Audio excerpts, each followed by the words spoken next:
자, 오늘부터 저희가 NPL, 즉 부실채권에 대한 강의를 이어가도록 하겠습니다. 실제로 경매에다가 NPL, 즉 부실채권을 더하면 상당한 수익을 낼 수 있다. 이런 부분을 가지고요.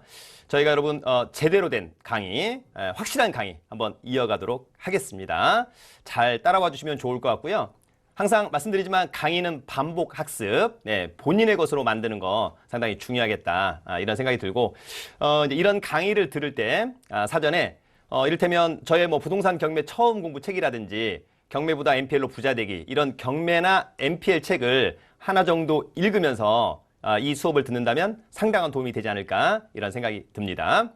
자, 그러면 오늘은 제1강 NPL. 여러분 NPL은 다른 말로 부실채권. 그래서 NPL의 개념 및 장점 그리고 경매와에 대한 관계에 대한 강의를 하도록 하겠습니다. 저희가 이제 1강이다 보니까 저에 대한 소개를 간단히 하도록 하겠습니다. 저는 현재 한성대학교 경제부동산학과 박사과정을 수료했고요.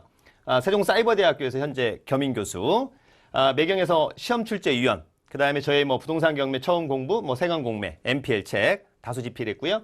MBC 경제 매거진 등 다수 방송 출연. 다 중요한데 어쨌거나 뭐 저의 영상을 또 무료로 많이 보고 싶다면 유튜브 설춘환 캠퍼스, 그 다음에 또 많은 어떤 정보, 질문, 네이버 카페 설춘환 캠퍼스, 그리고 제가 이제 새로 만든 유료 동영상 사이트 설춘환 캠퍼스를 운영하고 있는데 앞으로 뭐 경매 또는 기초반, 실전반, 또 NPL, 세관공매, 또 법률 이런 다양한 강의를 저희 유료 동영상 설춘환 캠퍼스에서 올려놓도록 할 테니까 앞으로도 많은 사랑을 주시길 바라겠습니다. 자, 기본적으로 여러분 이 동영상 강의와 관련된 질문은 저희 설춘환 캠퍼스 강의 Q&A란에 남겨주시면 최선을 다해서 답변을 드리도록 하겠습니다. 이 동영상은 지적재산권에 의해서 보호되는 동영상이기 때문에 무단 복제, 배포 시 형사상 처벌을 받습니다. 여러분 1강이니까 이런 코멘트 잠깐 드리는 겁니다. 자, 먼저 강의에 앞서서 정말 강의력만큼은 최고로, 수강료는 최저로 가장 공신력 있는 강의를 하도록 하겠습니다. 정말 필요하고 알아야 될 내용만을 강의하겠습니다. 여러분 시간을 때우기 위해서 하는 강의를 저는 좋아하지 않습니다. 정말 디테일하고 정확한, 간단 명료한 실전에서 자주 언급되는 부분을 강의하도록 하겠습니다. 최신의 내용을 가지고 강의하겠습니다. 마지막으로 유익하지만 재미있게 강의하도록 노력하겠습니다. 함께 화이팅 하시길 바라겠습니다. 자, 먼저 여러분 오늘 첫 번째 돈 버는 NPL 8단계에 대한 강의를 먼저 간단히 말씀을 좀 드리고 싶습니다.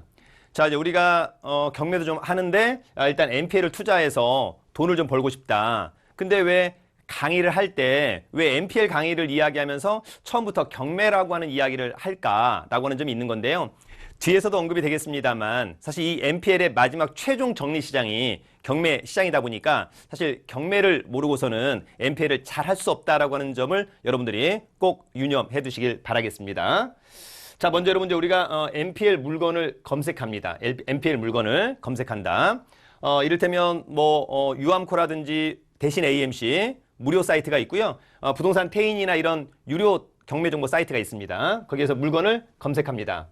그리고 NPL 물건 매입을 타진합니다. AMC, AM한테. 그리고 팔겠대, 살 수 있을 것 같아. 그러면 현장 분석합니다. 그리고 권리 분석합니다. 그리고 배당 분석합니다. 그리고 이제 NPL을 매입, 협상해서 매입을 하게 되는 거죠.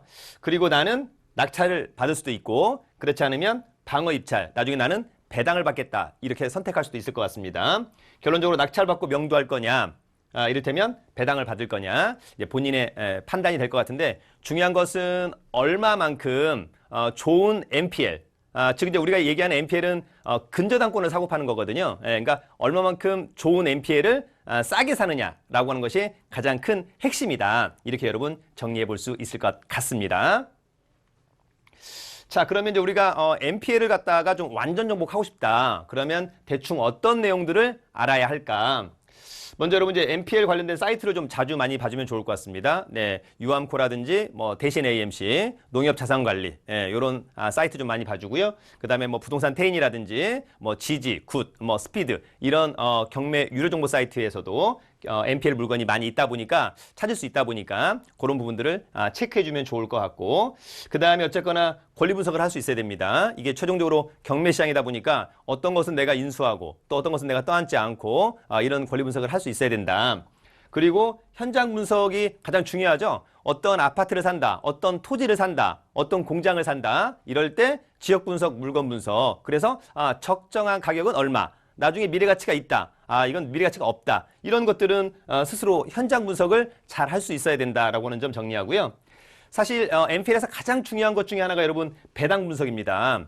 내가 근저당권 3억짜리를 2억 원에 사는 거예요. 1억 원 할인해서. 그러면 정말 싼 거냐, 싸지 않은 거냐 이런 부분들이 있는데 사실 배당을 모르고서는 그런 것들을 알 수 없다. 그래서 저희 강의 시간에서도 일정 부분 할애해서 배당 분석을 하는 거니까 잘 따라와 주시면 좋을 것 같고요. 그 다음에 이제 아무래도 경매 절차. 내가 나중에 NPL 사서 이를테면 낙찰을 받는다. 그러면 뭐 채권 상계 또 배당과 관련된 여러 가지 것들을 또 잘 알아야만 한다라고 하는 점. 또 채무인수로 산다면 또 채무인수 신고 및 허가, 그죠? 이런 것들에 대한 절차를 잘 알아야 될 것 같고 직접 또 입찰해서 낙찰도 받아야 되는 거니까 입찰 절차도 잘 알아야만 한다. 이렇게 좀 정리해 볼 수 있을 것 같습니다. 마지막으로 어쨌거나 NPL 가격 협상을 해서 싸게 잘 사야 된다라고 하는 점을 여러분들이 꼭 알아두시길 바라겠습니다. 그러니까 이런 전체적인 부분들을 저희가 강의 시간에 완벽하게 녹아내도록 하겠습니다. 자, 먼저 여러분, 우리가 이제 부동산 담보대출 후에 NPL의 발생과 정리에 대한 부분을 제가 이제 도표로 한번 간단히 만들어 보았습니다.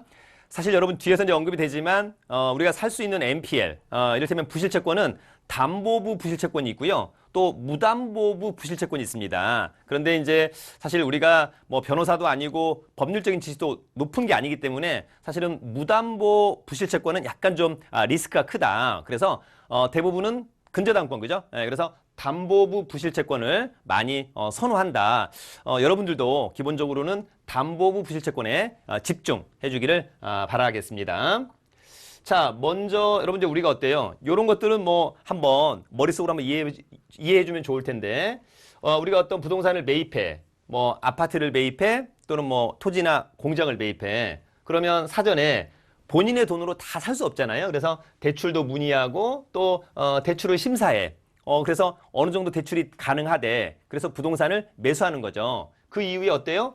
1순위로 근저당권 설정하고 대출 받고 이런 이제 프로세스가 이어진다. 그리고 원래는 대출을 받으면 원금 또는 원리금 또는 이자 이런 것들을 차분하게 잘 내면 좋은데 아주 가끔 일부 이제 채무자들이 또 어찌 보면 어렵다 보니까 원리금을 좀 연체할 수 있겠다. 그러면 금융기관이 어떻게 하죠, 여러분?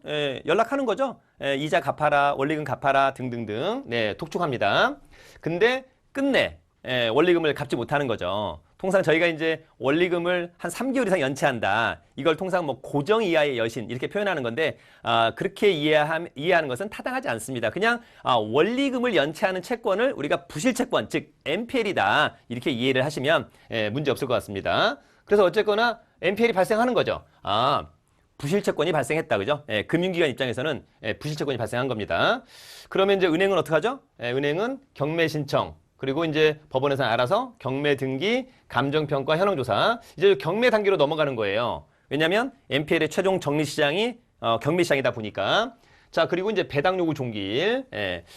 사실 우리가 이제 NPL을 살 때 가장 중요한 것은 언제 사야 되느냐? 최소한 배당 요구 종기일 이후에 사야 된다. 왜? 내가 1순위 근저당권을 갖다가 3억짜리를 싸다고 해서 2억에 샀는데 나중에 배당 요구 종기일까지 이 근저당권보다 우선하는 채권이 들어올 수 있어요. 이를테면 뭐 임금 채권자들, 그죠? 최종 3년치 임금, 3개월치 임금, 3년치 퇴직금 이런 거 들어올 수 있고 또 소액 임차인 또는 당해세 이런 것들이 들어올 수 있기 때문에 이런 것들을 다 확인하고 나서 매수를 해야 내가 이게 정말 싸게 산 거냐 비싸게 산 거냐 이런 것들을 확인할 수 있는 거죠. 그래서 기본적으로 여러분 NPL은 반드시 배당 요구 종기일 이후에 산다. 이후에 산다. 그래서 NPL을 매입하는 거죠. 통상 NPL을 매입하는 방법 중에 대표적으로 론세일, 채무인수, 뭐 사후정산부도 있습니다만 가장 대표적인 게 론세일, 채무인수. 자, 이후에 이제 뭐 내가 론세일로 사서 매각기일 날 낙찰을 받을 수도 있을 것 같고 채무인수는 무조건 낙찰을 받아야 되고요. 론세일은 그냥 스탠바이, 나중에 누가 고가의 낙찰 받으면 배당을 받겠다 이럴 수도 있는 것 같고, 매각기일 날 낙찰이 되면 일주일 있다가 매각 결정기일, 통상 이제 매각 허가 확정이 되고 잔대금 납부한다, 그죠? 예, 그 다음에 이제 배당기일 열려서 이를테면 뭐 배당을 받거나 이렇게 돼버리면 이제 마지막 최종 경매 절차와 사실 NPL 시장이 정리가 된다. 이렇게 여러분들 정리를 하시면 좋을 것 같습니다. 뭐 그렇게 어렵지 않게 머릿속으로는 이해를 할 수 있을 것으로 보입니다.